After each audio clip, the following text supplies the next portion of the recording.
नमस्कार, स्वागत है आप सभी का कालचक्र में। मैं हूं विपनेश माथुर और मेरे साथ हैं प्रश्न कुंडली विशेषज्ञ पंडित सुरेश पांडे जी। पंडित जी, स्वागत है कालचक्र में। धन्यवाद। कलयुग में कष्टों की काट बनेगी हनुमान चालीसा। देखिए कालचक्र।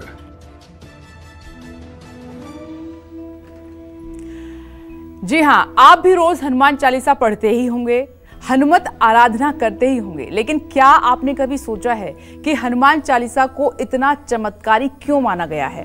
क्या है हनुमान चालीसा के पीछे का विज्ञान? क्या है इसका ज्योतिषीय पहलू? हनुमान चालीसा में ऐसी कौन सी चौपाइयां हैं जो आपको किसी भी रोग और शोक से बचा सकती हैं, आपकी रक्षा कर सकती हैं? साथ ही एक और बात, हनुमान चालीसा पढ़ते हुए क्या हमारा उच्चारण एकदम सही होता है? क्या है हनुमान चालीसा पढ़ने के नियम, विधि? ये सारे वो सवाल हैं जिनका जवाब जानना आपके और हमारे लिए बेहद बहुत जरूरी है, और इन्हीं सब सवालों के जवाब देंगे आज पंडित सुरेश पांडे जी। इसीलिए हनुमान चालीसा का विज्ञान और इसे पढ़ने से होने वाले चमत्कारों को जानने के लिए बने रहिए हमारे साथ और ध्यान से देखिएगा आज का कालचक्र। अपनी चर्चा को शुरू करें उससे पहले जानते हैं कि आज का शुभ मुहूर्त आप सभी के लिए क्या है।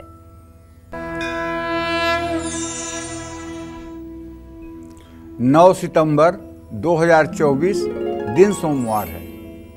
आज भाद्रपद शुक्ल पक्ष की षष्ठी तिथि है, रात 9:53 तक। इसके बाद सप्तमी तिथि शुरू हो जाएगी। विशाखा नक्षत्र रहेगा शाम 6:04 तक। इसके बाद अनुराधा नक्षत्र शुरू होगा।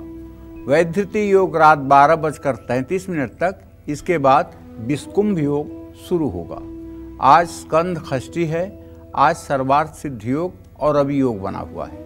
इसी क्रम में आज के कुछ अशुभ मुहूर्त भी हैं, जैसे राहु काल सुबह 7:30 बजे से 9 बजे तक, यमगंड काल सुबह 10:44 से 12:18 तक, गुलिक काल दोपहर 1:52 से दोपहर 3:26 तक। इन अशुभ समयों में किसी नए कार्य का शुभारंभ और पूर्व दिशा की यात्रा बिल्कुल नहीं करनी चाहिए। जय मां विंध्यवासिनी।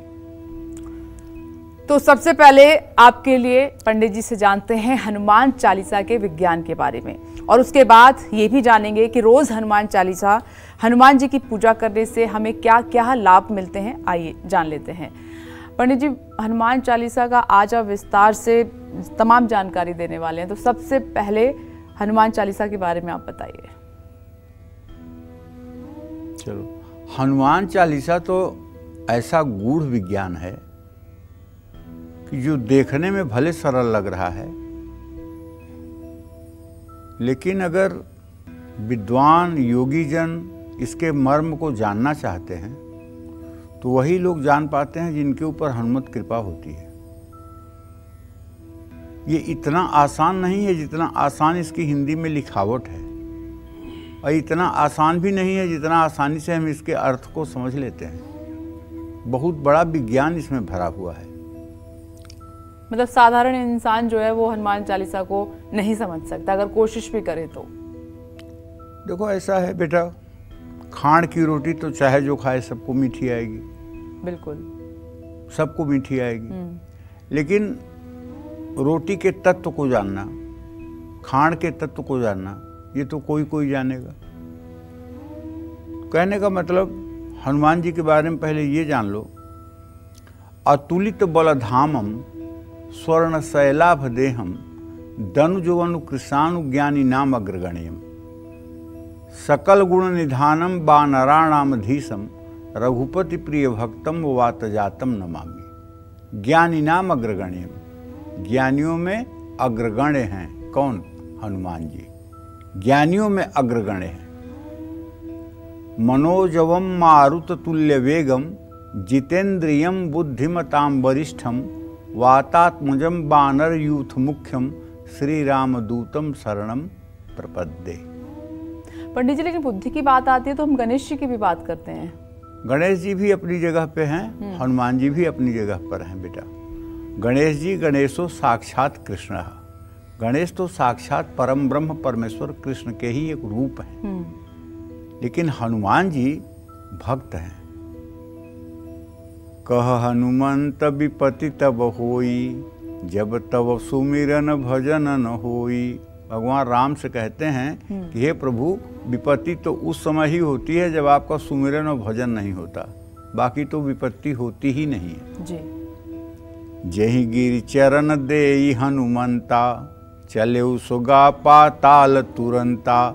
जिमि अमोघ रघुपति कर बाना, यही भांति चले हनुमाना। हनुमान जी कैसे हैं? जेहिगिर चरण दे हनुमंता, जिस पहाड़ पर पैर रख देते थे वो पताल में चला जाता था। गये सो पाताल तुरंता, जिमि अमोघ रघुपति कर बाना, तेही भांति चले हनुमाना। उनका वेग कितना है? रघुनाथ जी के बाणों की तरफ है। और हनुमान जी कितने दैन्य हैं। लंका में जब प्रवेश करते हैं, मसक समान रूपी कपिधरी, लंक ही चले सुमिरी नरहरी। मसक मच्छर के समान रूप धारण करके वो लंका में प्रवेश करते हैं, ये उनका दैन्य भाव है जी। और जबकि भगवान राम कहते हैं कि तुम हमारे भरत के तरह भाई हो, परम प्रिय हो, लेकिन वो विभीषण से क्या कहते हैं? असमय अधम सखा। अपने को अधम कह रहे हैं, असमय अधम सखा। अरु मोहू पर रघुवीर, अस कही कपि गद गद भयो, भरेउ बिलोचन नीर। तो उनके आंखों में आंसू आ जाते हैं ये कहते हुए, मैं बड़ा अधम हूँ सखा, लेकिन मेरे ऊपर भी रघुनाथ का अनुग्रह। तो इतनी दैन्यता, इतनी विनम्रता, इतनी भगवत समर्पण की वृत्ति शायद किसी भक्त में होगी। शायद इस संसार में जब से सृष्टि की रचना हुई है जी।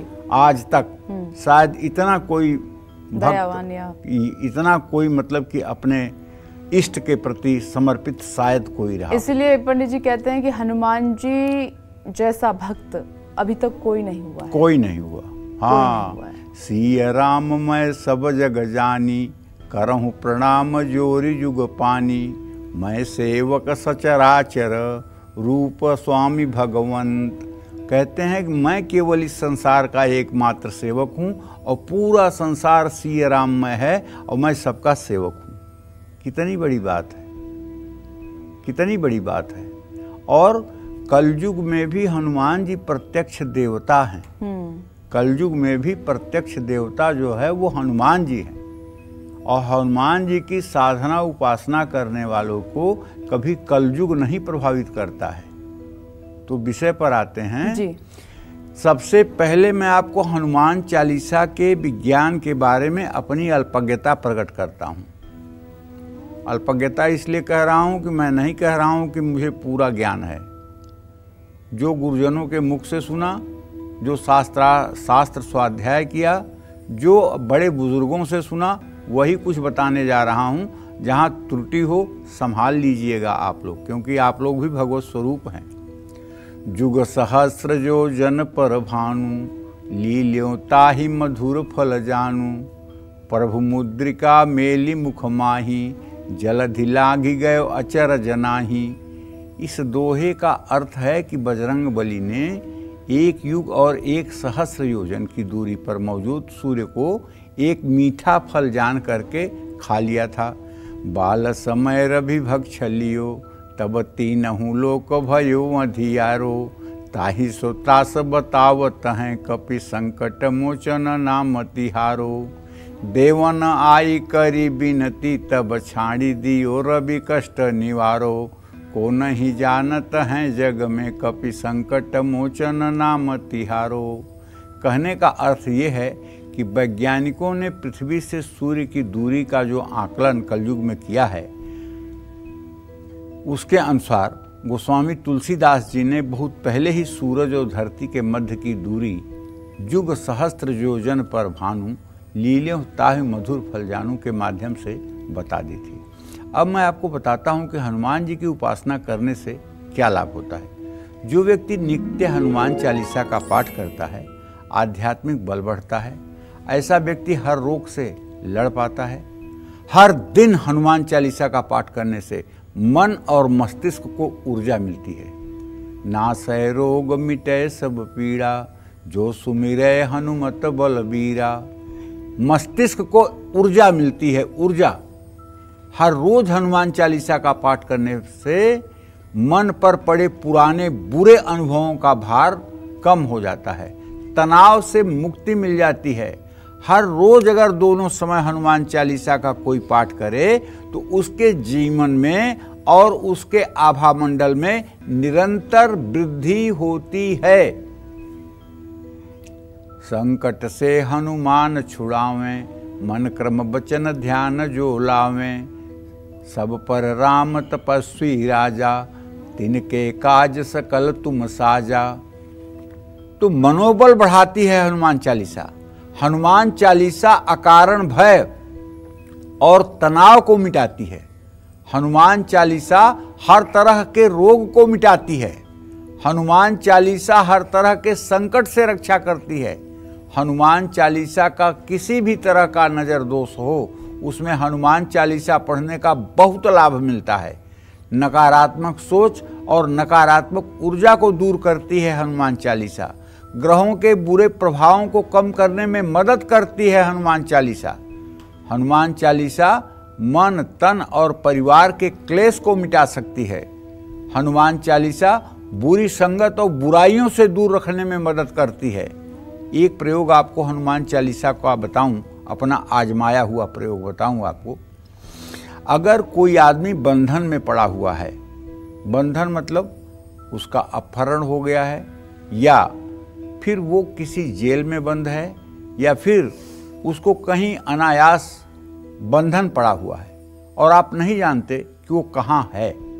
ऐसे में अगर आप निष्ठापूर्वक किसी प्राण प्रतिष्ठित हनुमान मंदिर में जा करके और हनुमान जी को चोला चढ़ा करके, उनका धूप दीप से पूजन करके और श्रद्धा पूर्वक व्रत करके 100 पाठ हनुमान चालीसा के करें और उसके बाद लड्डू और तुलसी के पत्ते का भोग लगाएं, हनुमान जी से प्रार्थना करें कि वो आपकी मनोकामना पूरी करें।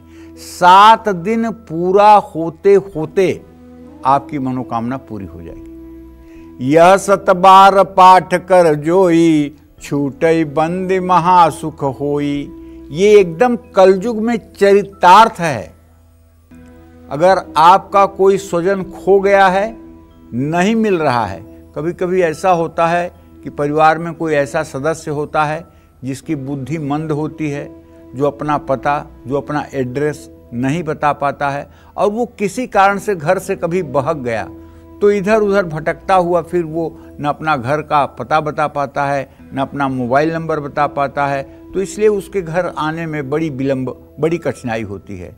ऐसे में ये हनुमान जी ही ऐसे सहायक होते हैं जो कोई न कोई संयोग बना करके और उस व्यक्ति तक आपको पहुंचाते हैं। कलयुग में ये इन्हीं के बस की बात है और किसी के बस की बात नहीं है। कहा जाता है कि मंत्र हो, श्लोक हो, चौपाई हो, कुछ भी हो, अगर हनुमान जी के लिए आप कर रहे हैं तो निश्चित रूप से हनुमान जी की भक्ति आपके हृदय में अगर है तो सब कुछ ठीक है। जय मां विंध्यवासिनी। तो देखिए, किसी भी तरह का संकट है या कोई नकारात्मक आप सोच का शिकार हो गए हैं तो हनुमान चालीसा में कितनी शक्ति है ये पंडित जी ने आपको बताया है कि अगर आप हनुमान चालीसा पढ़ते हैं, हनुमान जी की आराधना करते हैं, इन सब संकटों से आप दूर रहेंगे। और जैसे कि पंडित जी ने अभी कहा कि मंत्र हो या श्लोक, चौपाई हो या फिर कोई पाठ, अगर उसका उच्चारण सही नहीं है तो उसको, उस पाठ का आपको पूरा लाभ नहीं मिलता है। ऐसे में कहीं ऐसा तो नहीं है कि आप भी हनुमान चालीसा का गलत उच्चारण करते हो। क्या है हनुमान चालीसा का सही उच्चारण, आइए पंडित जी से जान लेते हैं। तो पंडित जी, सही उच्चारण कैसे करें फिर? देखो, और हमें कैसे पता चले कि हम मतलब गलत पढ़ रहे हैं, उच्चारण ठीक नहीं है? ऐसा है, हनुमान चालीसा और रामचरितमानस के दोहे और चौपाइयों में ड़ की जगह न लिखा हुआ है। जैसे चरण को चरण, हरण को हरण, शरण को शरण। हनुमान चालीसा में श की जगह स लिखा हुआ है। जैसे कलेश को कलेश, कपीस को कपीस, शंकर को शंकर। हनुमान चालीसा में व की जगह ब लिखा हुआ है। जैसे विक्रम को विक्रम, विद्या को विद्या, विकार को विकार, महावीर को महावीर। हनुमान चालीसा की एक एक चौपाई में गुसाई शब्द है। इसको गोसाई ना बनाएं। हनुमान चालीसा में हर शब्द जैसे लिखे हैं उनका उच्चारण वैसे ही करना चाहिए। इसमें अपने दिमाग से फिल्टर नहीं करना चाहिए कि ये तो हनुमान जी ने गलत लिख दिया, ये तो तुलसीदास जी ने गलत लिख दिया है और इसका सच्चा अक्षर ये होगा। ऐसी गलती बिल्कुल ना करें। इसके पीछे जो गोस्वामी जी की सोच रही होगी उसे पकड़ पाना हम मानव के लिए आज के युग में बहुत असंभव है। ये हनुमत कृपा से ज्ञान हो जाए तो भले आपको पता चल जाए, या कोई सिद्ध संत जिनके चरणों में बैठ करके आप इस मर्म को जान सकते हैं। जय मां विंध्यवासिनी। तो देखिए, उच्चारण आप जैसा लिखा हुआ है हनुमान चालीसा में आप वैसे ही उच्चारण करें और ये बहुत ज़रूरी है। चर्चा को हम आगे बढ़ाएंगे, लेकिन पंडित जी ये कितना सही है या फिर मिथ है ये आज आप दूर कीजिए, क्योंकि अक्सर ये बात सुनने में आती है कि महिलाओं को हनुमान जी का स्पर्श नहीं करना चाहिए, हनुमान चालीसा नहीं पढ़नी चाहिए, व्रत नहीं करना चाहिए। इसमें कितनी सच्चाई है? देखो, न तो मैंने यज्ञ मीमांसा में पढ़ा है, न मैंने निर्णय सिंधु में पढ़ा है, न मैंने किसी रामायण में पढ़ा है, न किसी हनुमान मतलब कि किसी ग्रंथ में पढ़ा है कि महिलाओं को हनुमान जी का स्पर्श नहीं करना चाहिए। एक किंवदंतियों के आधार पर बात चली आ रही है और सुनने में आता है लोगों के मुंह से, अरे महिलाओं को तो शालिग्राम को नहीं छूना चाहिए, महिलाओं को जो है वो हनुमान जी को नहीं छूना चाहिए। हो सकता है मेरी अल्पज्ञता हो, मैं वहाँ तक न पहुँच पाया हूँ, लेकिन जहाँ तक मेरी बात है, महिला और पुरुष तो एक पोशाक है।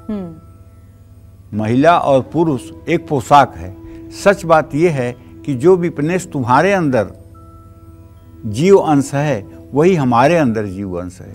ईश्वर अंश जीव अविनाशी, चेतन अमल सहज सुखराशि। जैसे 1000 घड़े रखे हों और सूर्य की प्रतिबिंब सभी घड़ों में एक समान पड़ता है, उससे सूर्य 1000 नहीं हो जाता, सूर्य एक ही है। उसी तरह से 750 अरब की आबादी जो पूरे विश्व की है, पूरे विश्व में एक ही परमात्मा जीव रूप में सबके शरीर में विराजमान है। हम भेद दृष्टि से देख करके अपने को पुरुष अपने को स्त्री मानते हैं। अगर सोने का हमने एक कुंडल बनवाया तो उसे कुंडल कहेंगे, लेकिन अगर उसी सोने को गला करके आपने अगर बाली बनवा ली तो उसको क्या कहेंगे? बाली ही कहेंगे ना जी। वास्तव में सोना तो वही है ना। तो जीव जिस शरीर में जाता है उस शरीर के अनुसार उसका नाम जरूर हो जाता है, लेकिन सच्ची बात यह है कि ईश्वर अंश जीव अविनाशी, चेतन अमल सहज सुखराशि। और व्याकरण में कहते हैं अलिंगे अस्मद युष्मदी। आत्मा का कोई लिंग नहीं होता है, आत्मा का कोई लिंग नहीं होता है, जीव का कोई लिंग नहीं होता है। ये केवल ढांचा मात्र है, और ढांचा ये पोशाक है। आप स्त्री पोशाक हो, हम पुरुष पोशाक हैं, लेकिन इसके अंदर रहने वाला जो तत्व है वो जीव अंश है। स्थूल शरीर, कारण शरीर, सूक्ष्म शरीर, तीनों शरीरों के परे जो है जीवात्मा, वह परमात्म तत्व है और वह हमारा आपका एक ही है। किसी ने उसे जगा लिया है, किसी ने उसे सोए रखा है। जब भगवान की भक्ति होती है, जब भगवान का यश जिह्वाग्रे वर्तते नाम तुभ्यम, जिसके जिह्वा के अग्रभाग पर हर समय प्रभु का सिमरन चलता है वो जगा लेता है। जिसके जिह्वा के अग्रभाग पर प्रभु का नाम नहीं चलता है उसके प्रभु अंदर सोए रहते हैं। तो कहने का आशय यह है कि अगर आपने ये पूछा है कि महिलाएं पूजा पाठ कर सकती हैं कि नहीं, तो मैं इतना अपने मतलब दिमाग से कहता हूं, महिलाओं को हनुमान जी की प्राण प्रतिष्ठित मूर्ति पर सिंदूर और तेल का लेप नहीं करना चाहिए, लेकिन हनुमान चालीसा तो पढ़ना ही चाहिए। हनुमान जी के चित्र के सामने बैठ करके जो फोटो फ्रेम होता है उनके सामने बैठकर पूजा तो कर ही सकती हैं, उनको धूप दीप दिखा ही सकती हैं, उनकी आरती कर ही सकती हैं। और अगर कहीं शास्त्र में कुछ लिखा हो कि ऐसा नहीं करना चाहिए, तब भी मैं कहता हूं अपने को पुत्री भाव मान करके तो सेवा कर ही सकती हैं। मैं आपकी पुत्री हूं, अब तो दोष खत्म हो गया ना।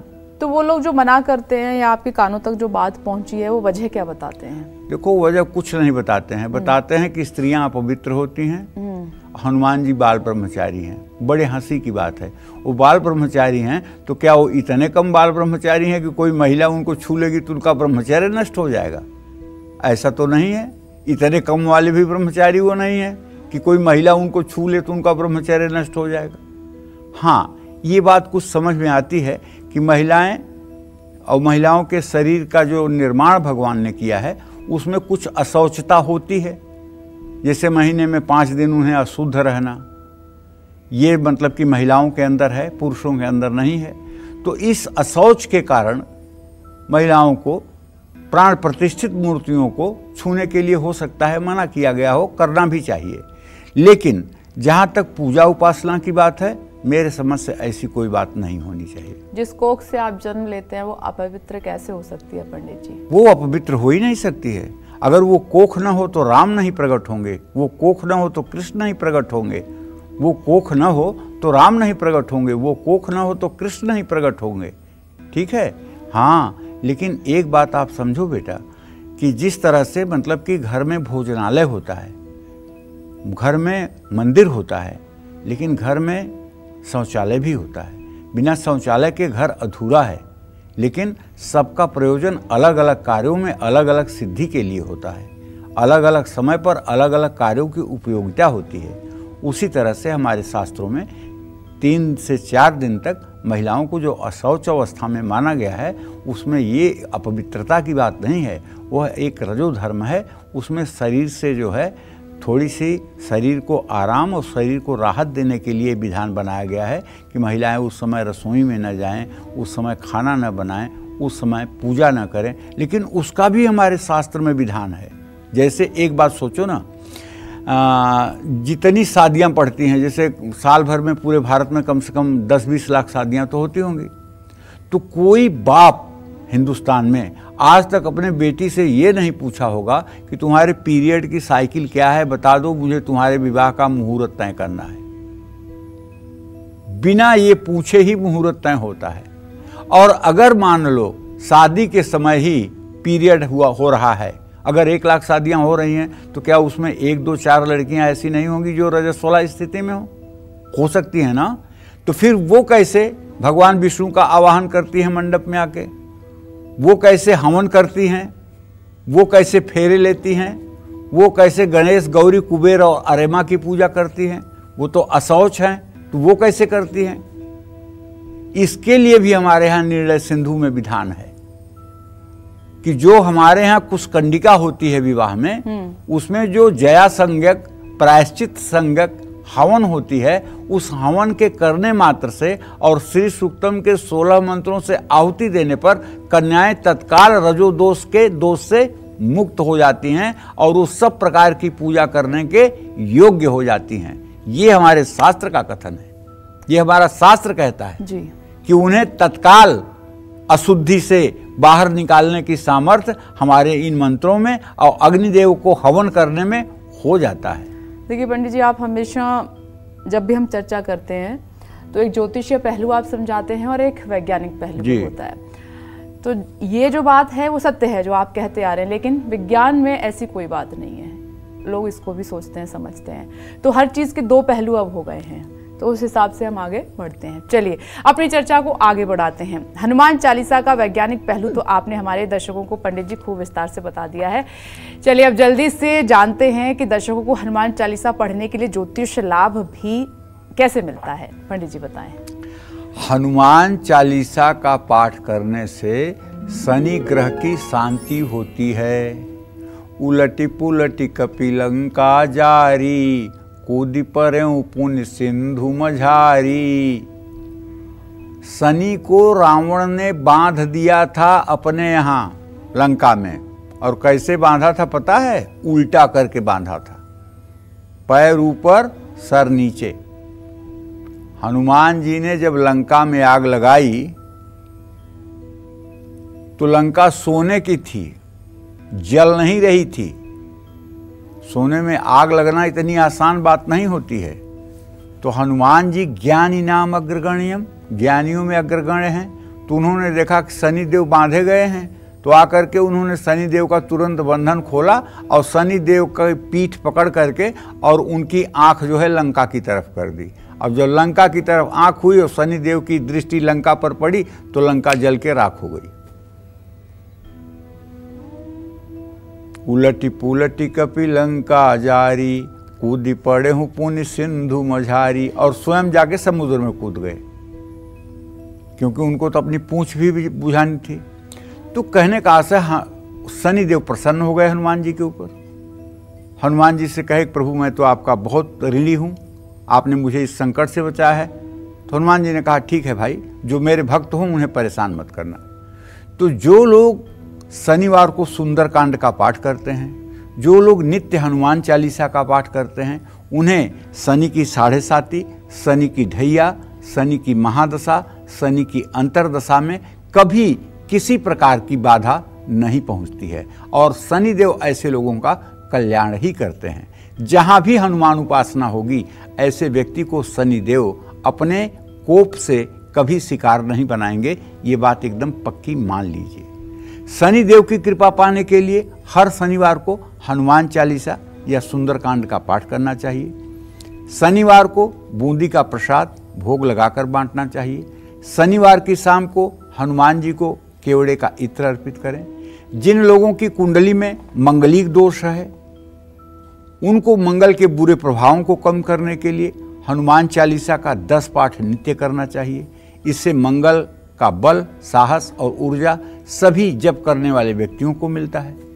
मंगल ग्रह की कृपा पाने के लिए मंगलवार को जल्दी उठकर लाल रंग के कपड़े पहनकर घर का उत्तर पूर्व दिशा में बैठकर हनुमान चालीसा पढ़नी चाहिए और चमेली का तेल का दिया जलाना चाहिए। और चमेली के तेल और सिंदूर से हनुमान जी की यदि प्रतिमा है तो उसका लेप करना चाहिए।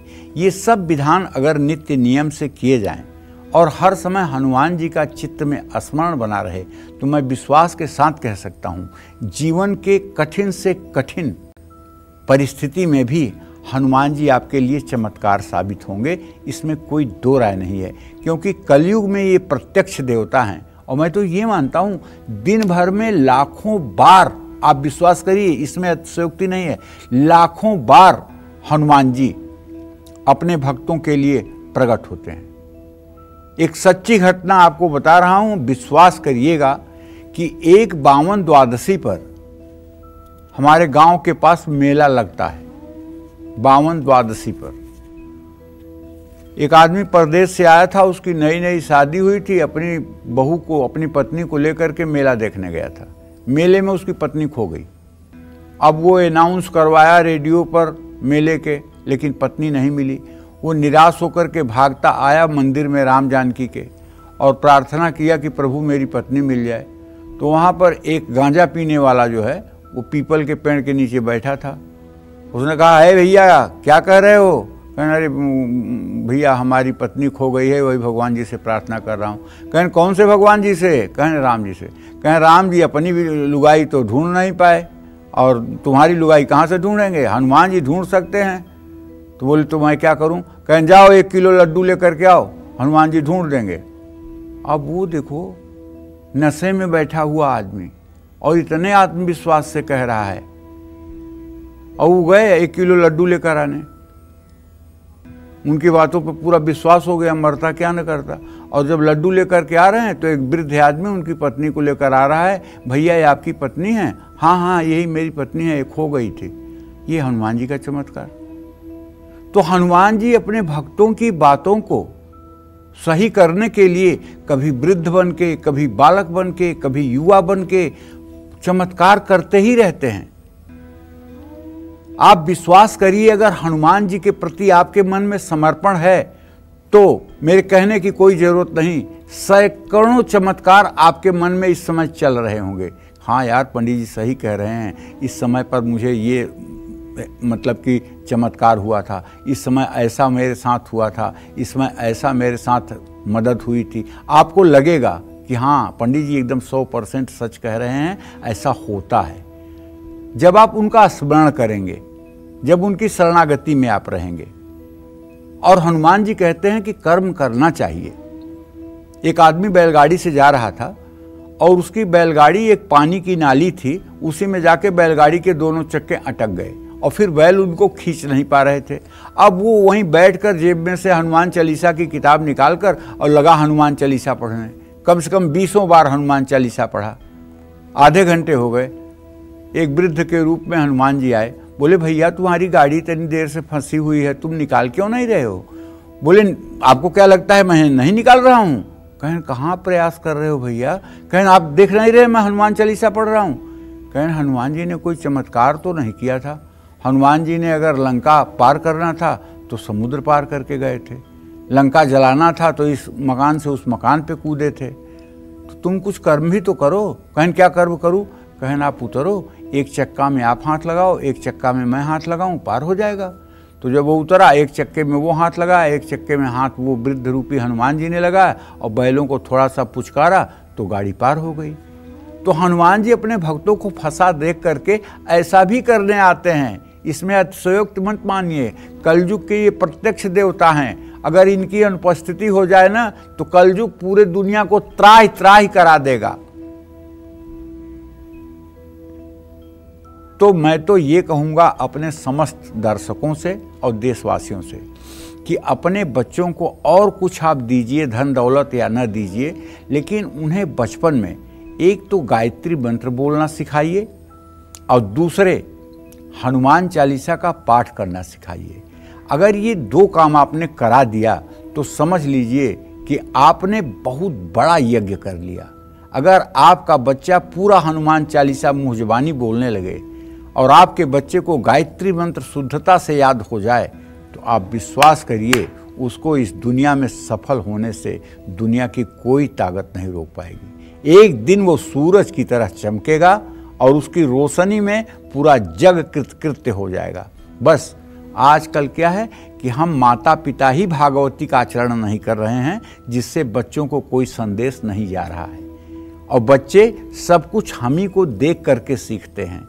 जिस तरह से हमारी पूजा पाठ में आसक्ति होगी, जिस तरह से हमारा पूजा पाठ के प्रति समर्पण होगा, उसका पूरा असर बच्चों के ऊपर पड़ेगा। इसमें कोई 2 राय नहीं है। जय मां विंध्यवासिनी। आज पंडित जी आपको हनुमान चालीसा पढ़ने का वैज्ञानिक और ज्योतिषीय महत्व बता रहे हैं। साथ ही आपको कब और कैसे पढ़नी चाहिए हनुमान चालीसा, इसके बारे में भी पंडित जी से हम चर्चा करेंगे। लेकिन उससे पहले पंडित जी से ये जानते हैं कि वो कौन से ऐसे ग्रह हैं जो हनुमान जी की पूजा करने मात्र से आपको शुभ फल देते हैं।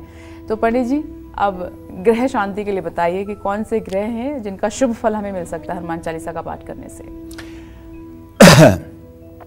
हनुमान चालीसा से 9 ग्रहों की बात मैं क्या कहूँ, सारे दुनिया के जितने देवी देवता हैं सब प्रसन्न हो सकते हैं।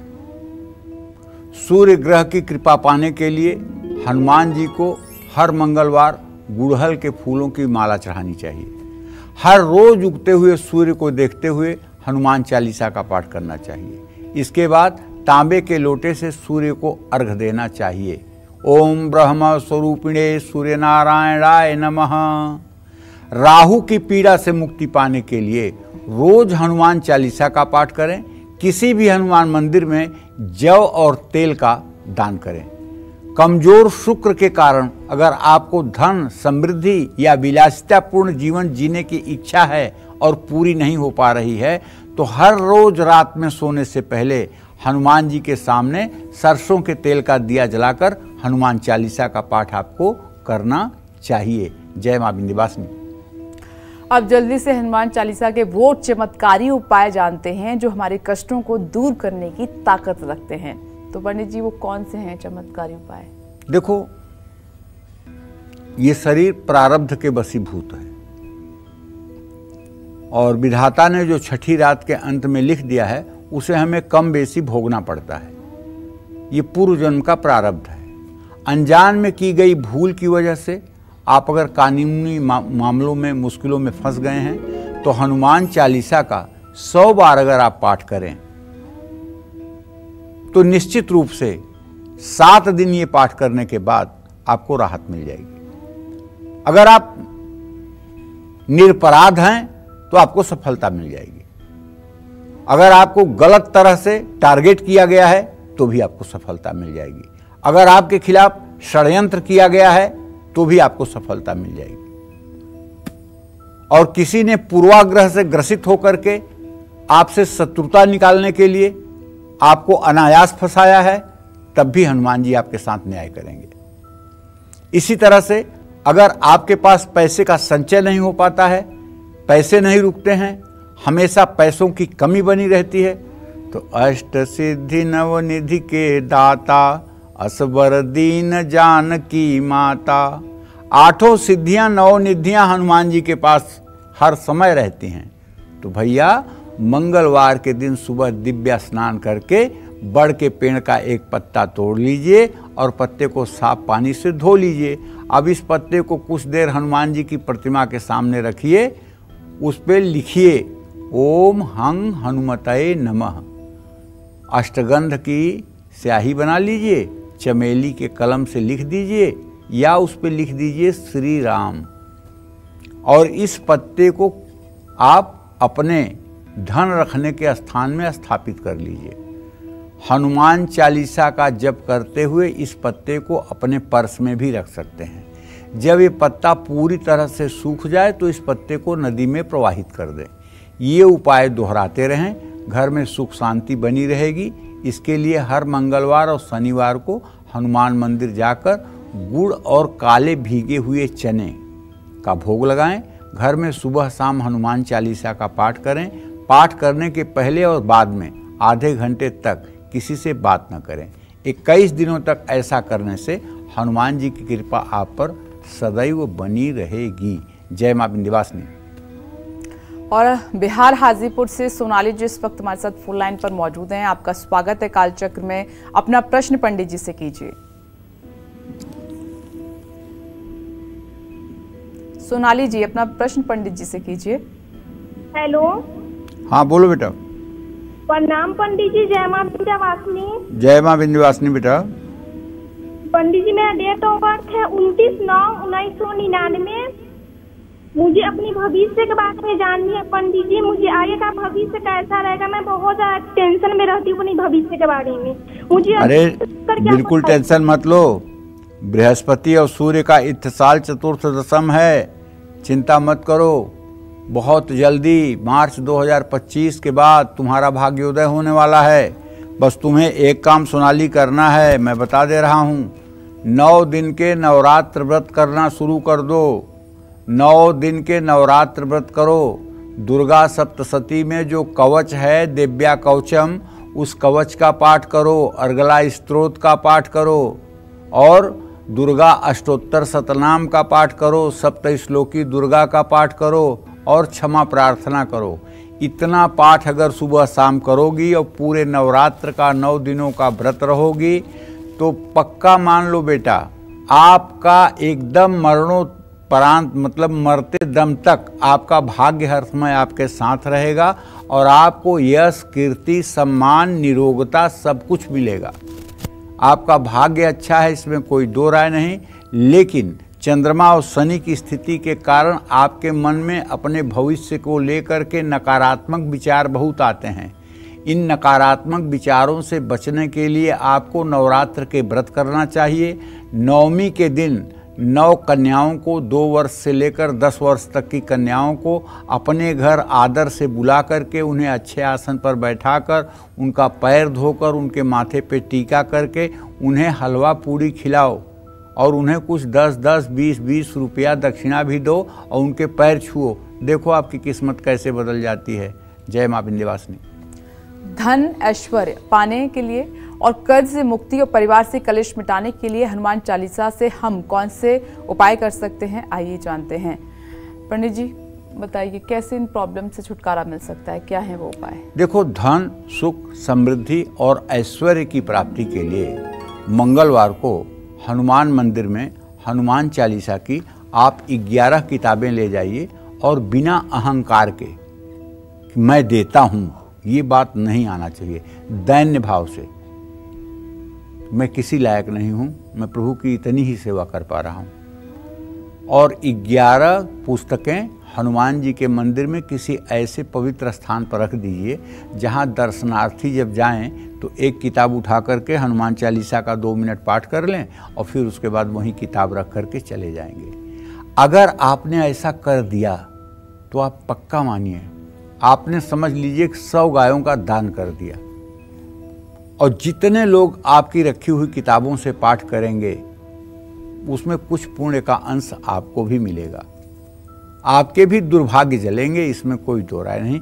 आपका भी सौभाग्य उदय होगा, इसमें कोई दो राय नहीं। कारोबार में अगर उन्नति चाहते हैं तो सूजी या मूंग की दाल का हलवा बना करके पीतल की बड़ी थाल में रख करके हनुमान जी को भोग लगाएं और उसे दर्शनार्थियों में तुलसी के पत्ते के साथ वितरित करें और 11 बार हनुमान चालीसा का पाठ करें। अगर परिवार में कलेश है वो तो हर मंगलवार और शनिवार को हनुमान मंदिर में 11 उड़द की दाल के दाने, सिंदूर और चमेली का तेल, फूल और प्रसाद चढ़ाकर सुंदरकांड और हनुमान चालीसा का पाठ करें। आप बेरोजगार हैं, आपकी नौकरी या कारोबार पर संकट आ रहा है तो मंगलवार के दिन सुंदरकांड का पाठ करना शुरू कर दीजिए। अच्छा, एक बात बताऊं, अनुभव की बात बता रहा हूं। अगर कोई व्यक्ति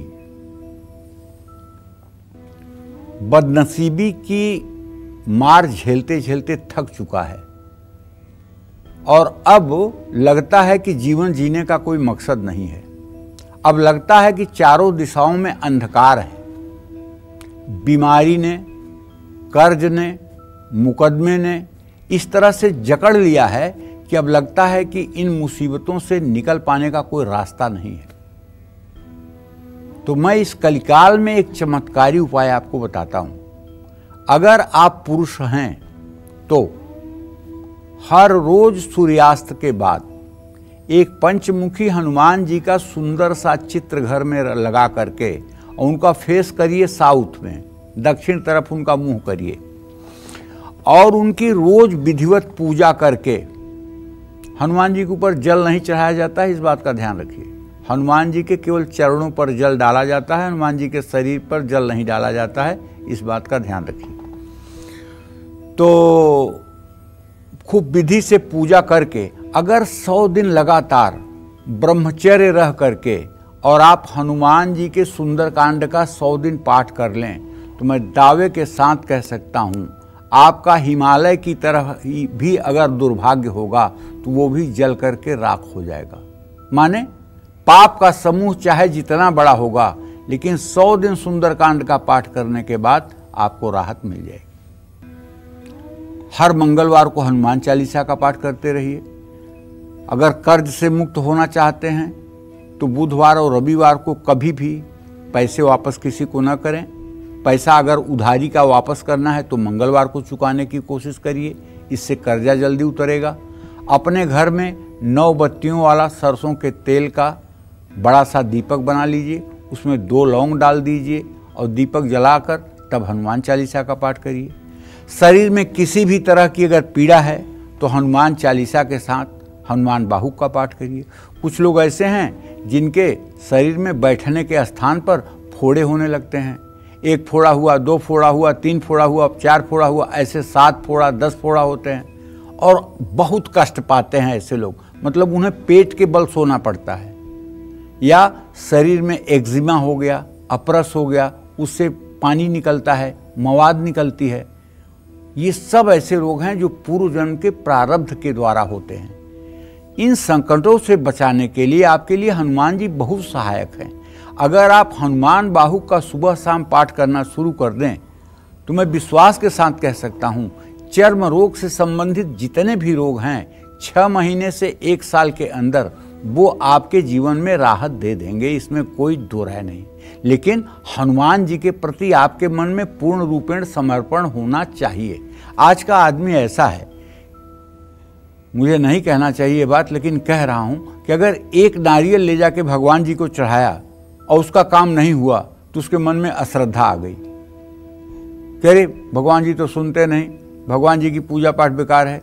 बच्चे अपने माँ बाप को कहते हैं आप तो जिंदगी भर से पूजा पाठ कर रहे हो, क्या हो गया आपकी ज़िंदगी में, क्या हुआ आपकी ज़िंदगी में, पूरी ज़िंदगी से तो आप दुख भोग रहे हो। अरे भगवान कोई व्यापार के केंद्र नहीं है कि जहाँ हम पैसे देंगे और टोकन पाएंगे। भगवान वो शक्ति है, ईश्वर वो शक्ति है जो हमें हर सुख दुख से लड़ने की ताकत देता है। भगवान धैर्य के रूप में हमारे शरीर में विराजमान होकर के हमें परिस्थितियों का सामना करने की सामर्थ्य देते हैं। और हर समय भगवान से कुछ मांगते समय एक बात जरूर जोड़ देना चाहिए कि प्रभु मैं तो अल्पज्ञ हूँ, मैं ये मांग रहा हूँ, लेकिन आप ज़्यादा हमसे मतलब कि जानकार हैं मेरे हित के बारे में। जो मेरे हित में हो वही करिएगा। अगर ये मेरे हित में हो तो कर दीजिएगा, न हित में हो तो मत करिएगा। इतनी छूट हर समय भगवान को दीजिएगा। नहीं तो कभी कभी ऐसा होता है कि भस्मासुर ने जबरदस्ती वर मांग लिया शिव जी से कि मैं जिसके ऊपर हाथ रखूं वो जल जाए।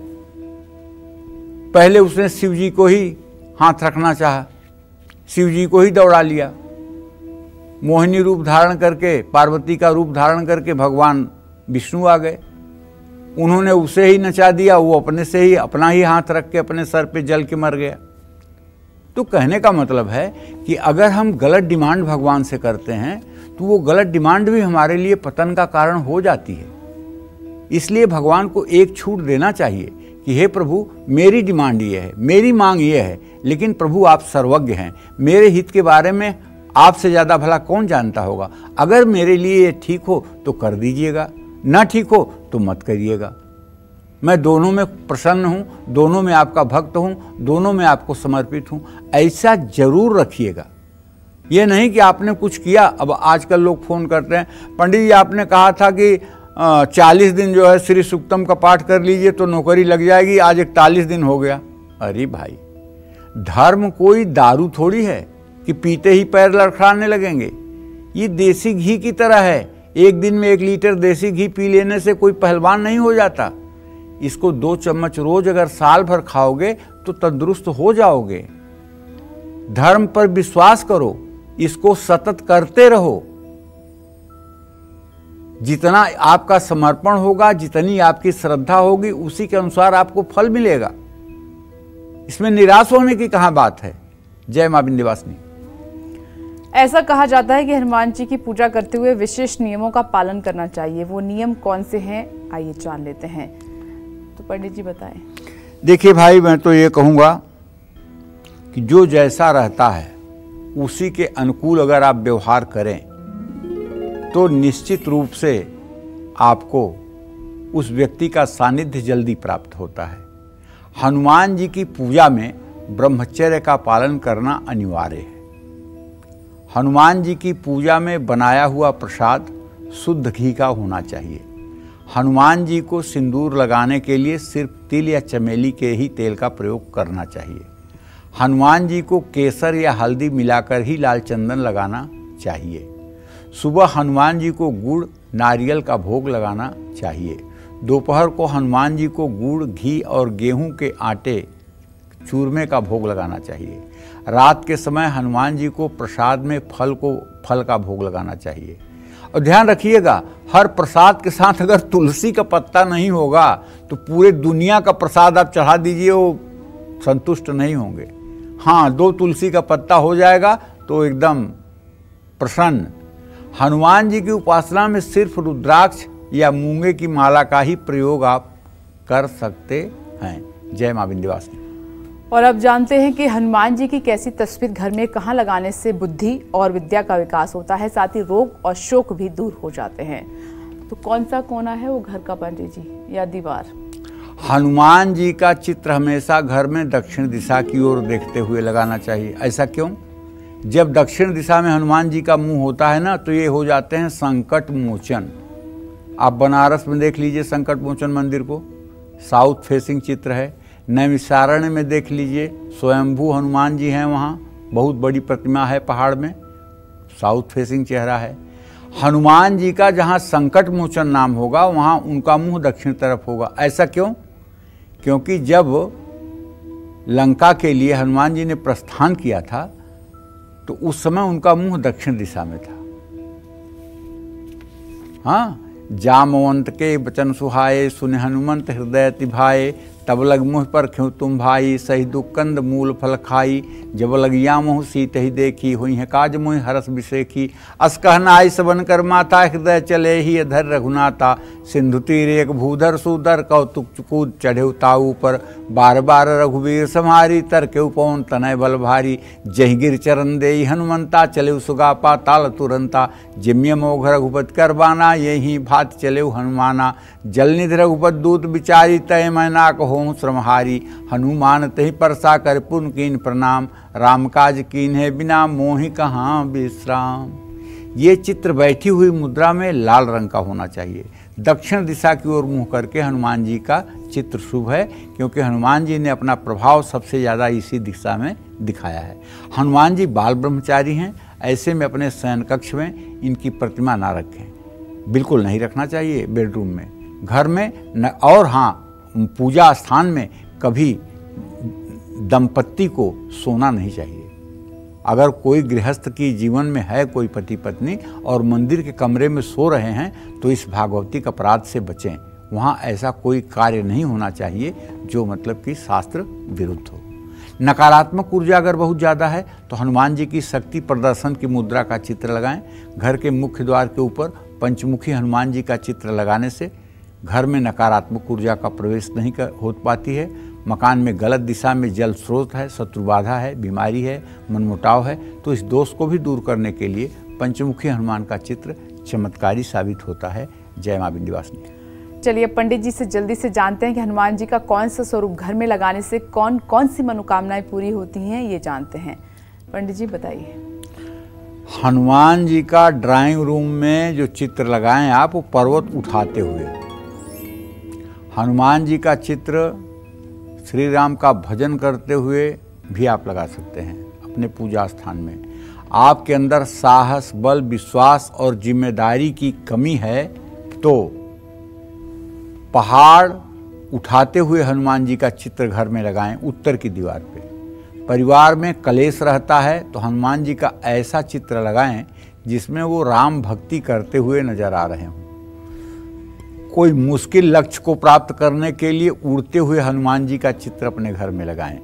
किसी कार्य में सफलता प्राप्त करने के लिए लंका दहन करते हुए या राम लक्ष्मण को अपने कंधे पर उठाए हुए हनुमान जी का चित्र लगा के देख लीजिए कैसे सफलता आपको मिलती है। जय मां विंध्यवासिनी। यमुनानगर से सीमा जी इस वक्त हमारे साथ फोन लाइन पर मौजूद हैं। स्वागत है आपका कालचक्र में। आप अपना सवाल पंडित जी से पूछिए। हाँ जी, जय विंध्यवासिनी मां पंडित जी। हाँ, जय मां विंध्यवासिनी। हाँ जी पंडित जी का प्रणाम। तो पंडित जी मैंने ना अपने बेटे के बारे में पूछना है। उसकी डेट ऑफ बर्थ है 8/5/1995 शाम को 4:20। आपने 2 साल पहले बताया था कि वो बाहर जाएगा। उसका कल परसों मतलब कि फ्लाइट हो रहा है। और पंडित जी कोई रुकावट ना आए इसके लिए आप कोई उपाय बताएं और क्योंकि मैं पाठ कर सकूं। और एक पंडित जी आप ये बात बताते हो कि 100 दिन लगातार सुंदरकांड का पाठ करो। पंडित जी पिछली बार 50 दिन का किया तो कोई कहीं जाना पड़ गया था पंडित जी, तो बेटी के जहाँ रात को मैं इसके लिए बताओ कि 100 दिन का सुंदरकांड का पाठ करना हो तो कैसे किया जा सके पंडित जी। देखिए, सही बात तो यह है कि 100 दिन का अनुष्ठान जल्दी पूरा नहीं होता है। 100 दिन का अनुष्ठान अगर 100 लोग शुरू करते हैं तो एक ही लोगों का पूरा होता है, क्योंकि 100 दिन का अनुष्ठान पूरा होने के बाद वो आदमी जिंदगी भर हनुमान जी का कृपा पात्र हो जाता है।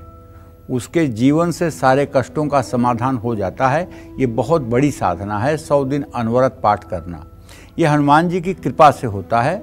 और अगर आप अपने अहंग भाव को मिटा दें, हनुमान जी आपकी कृपा से पाठ हो रहा है, अगर ये भाव रख लें, या आपका कोई गुरु है तो गुरु का हर समय चिंतन करते हुए पाठ करें कि गुरुदेव आपकी कृपा से पाठ हो रहा है, तो पाठ 100 दिन का पूरा हो जाएगा।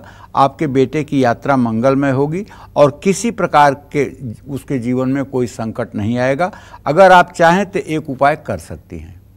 एक सोने का लॉकेट, छोटा सा सोने का लॉकेट, गणेश जी का लॉकेट बनवा करके और सोने की चैन या पीले धागे में उसके गले में डाल दीजिए और वो जब तक विदेश रहे तब तक उस लॉकेट को अपने गले में धारण करके रखे। या फिर गणेश रुद्राक्ष अगर मिल जाए तो उसको भी पीले धागे में करके आप पहना करके भेज दीजिए। आपका बच्चा सुरक्षित रहेगा, स्वस्थ रहेगा और जीवन में कामयाब होगा। जय मां विंध्यवासिनी। अपना जीवन सफल बनाने के लिए 12 राशि वाले कैसे करें हनुमत आराधना, आइए पंडित जी से जान लेते हैं। पंडित जी, अब राशि अनुसार बताइए।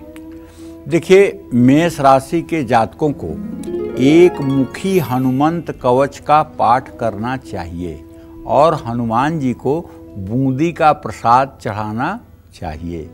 नाभ्यासिदंतरिक्षवंशी शृणौ द्यौषमवर्ततः पदभ्याम भूमिर्दिशः श्रोता तथा लोकान अकल्पयन्। वृषभ राशि वाले रामचरितमानस के सुंदरकांड का पाठ करें और हनुमान जी की प्रतिमा के सामने मीठी पूड़ियाँ बना करके भोग लगाएं। मिथुन राशि के जातक रामचरितमानस के अरण्यकांड का पाठ करें और हनुमान जी को भोग प्रसाद के बाद एक सुंदर सा पान का पत्ता अर्पित करें। कर्क राशि के जातक पंचमुखी हनुमंत कवच का पाठ करें और हनुमान जी को यथासंभव भोग प्रसाद फल अर्पित करें। सिंह राशि के जातक रामचरितमानस के बालकांड का पाठ करें और हनुमान जी को गुड़ की रोटी का भोग लगाएं। कन्या राशि के जातक रामचरितमानस के लंका कांड का पाठ करें और हनुमान जी की प्रतिमा के सामने घी के 6 दिए जलाएं। तुला राशि के जातक रामचरितमानस के बालकांड का पाठ करें। वृश्चिक राशि के जातक हनुमानाष्टक का पाठ करें। हनुमान जी को गुड़ वाले चावल बनाकर भोग लगाएं। धनु राशि के जातक रामचरितमानस के अयोध्या कांड का पाठ करें। हनुमान जी को शहद कटोरी में रख करके उसमें तुलसी का पत्ता डाल के भोग लगाएं। मकर राशि के जातक रामचरितमानस के किष्किंधा कांड का पाठ करें। कुंभ राशि वाले रामचरितमानस के उत्तरकांड का पाठ करें और हनुमान जी को मीठी रोटी बनाकर भोग लगाएं। मीन राशि वाले हनुमान बाहुक का पाठ करें, इससे कल्याण होगा। जय मां विंध्यवासिनी। पंडित जी, आपका बहुत बहुत धन्यवाद। धन्यवाद। उम्मीद करते हैं कि आज का विषय हमारा आपको बहुत पसंद आया होगा। कल फिर एक नए विषय और आपकी परेशानियों को दूर करने के लिए ढेरों उपाय लेकर आएंगे हम पंडित सुरेश पांडे जी के साथ। तब तक के लिए कालचक्र की टीम को दीजिए इजाजत और देश और दुनिया की खबरों के लिए आप देखते रहिए न्यूज़ 24। नमस्कार।